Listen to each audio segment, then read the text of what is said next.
Breaking news చూస్తున్నాం. Cyber నేరగాళ్లు రోజు రోజుకు రెచ్చిపోతున్నారు. అమాయకమైన ప్రజలను మోసం చేసేందుకు ఏ ఒక్క మార్గాన్ని వదలడం లేదు. తాజాగా సూపర్ స్టార్ మహేష్ బాబు కుమార్తె పేరుతో కొందరు వ్యక్తులు మోసాలకు పాల్పడుతున్నారు. సితారా పేరుతో ఫేక్ ఇన్స్టాగ్రామ్ అకౌంట్ను క్రియేట్ చేసి పలువురికి ఇన్వెస్ట్మెంట్ ట్రేడింగ్ లింకులు పంపుతున్నట్లు జిఎంబి ఎంటర్టైన్మెంట్ సంస్థ గుర్తించింది. ఇలాంటి వాటిని నమ్మొద్దని ఆ సంస్థ పేర్కొంది.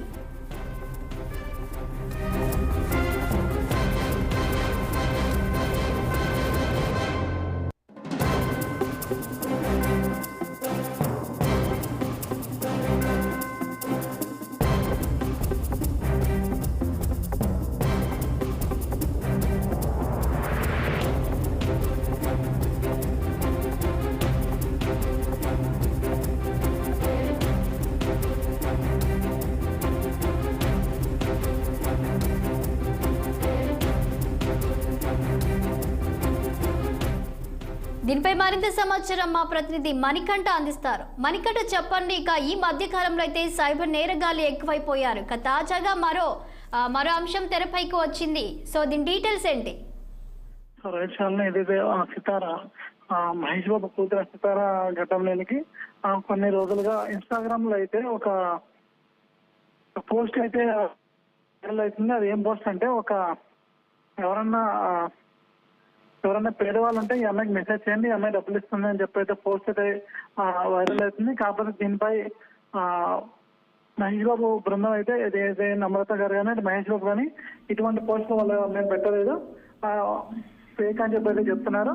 సో దాంతోపాటు సైబర్ పోలీసులు కూడా కంప్లైంట్ అయితే ఇవ్వడం జరిగింది ఈరోజు మార్నింగ్. సో ఇలా ఉండగా అనేక మంది అటు పేదవాళ్ళు మీరు ఇంత కట్టండి, మీకు 10 రూపాయలు కడితే మీకు 100 రూపాయలు వస్తాయని చెప్పి సైబర్ నేరగాల చేతులు అయితే మోసపోతూనే ఉన్నారు. ఉదాంతం అయితే బయటపడింది.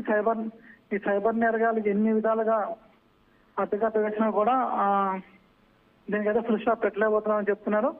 ఇన్స్టాగ్రామ్ ఏదైతే ఈ మధ్యన రీసెంట్ గా ఇన్స్టాగ్రామ్ కానీ అటు ఫేస్బుక్ సోషల్ మీడియా ప్లాట్ఫామ్ అయితే బాగా ఎక్కువ అవుతున్న సందర్భంలో సైబర్ నేరగాలు ఈ సోషల్ మీడియా ప్లాట్ఫామ్స్ లోనే జనాలను ఎట్లా మోసం చేయాలి జనాలను అని చెప్పి అయితే చూస్తున్నారు. కానీ దీనివల్ల మనం అప్రమత్తంగా ఉండాలి. ఎటువంటి థర్డ్ పార్టీ సైట్లు కానీ యాక్సెస్ ఇవ్వద్దని చెప్పి అయితే చెప్తున్నారు. సో దీనిపై విచారణ జరిపి మరింత సమాచారం అయితే పోలీసు వాళ్ళు అయితే ఏదైతే మాదాపూర్ థియేటర్ నమోదైందో వాళ్ళైతే మనకి ఇవ్వనున్నారు. Thank you Manikanta.